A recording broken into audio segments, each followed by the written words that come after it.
Coach Boy!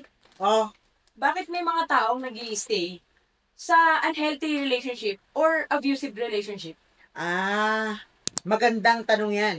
So, yung mga tao na nagsistay sa isang unhealthy o abusive na relasyon tapos hindi makamove forward sa buhay, marami silang fears na pinanghahawakan. Ang mga fears na to ay katulad ng, siguro pwede pa siyang magbago. Sayang naman yung mga panahon na ginugol ko sa kanya. Pangalawa, paano kapag nakahanap ako ng isang tao, nasasaktan lang din ako? Sanay na ako sa sakit na dinudulot ng taong ito.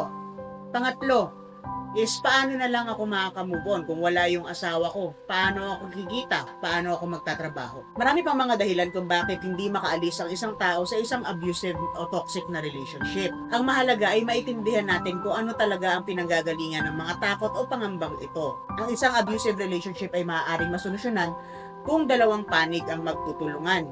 Kung dalawang panig ang magsasabing kaya nating magbago at dalawa silang magko-cooperate para magkaroon ng isang harmonious relationship.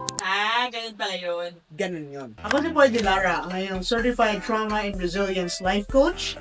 Kung nais ninyong magtanong o may mga hinanaing kayo na gusto ninyong sagutin in a trauma-informed way, mag-comment lang kayo.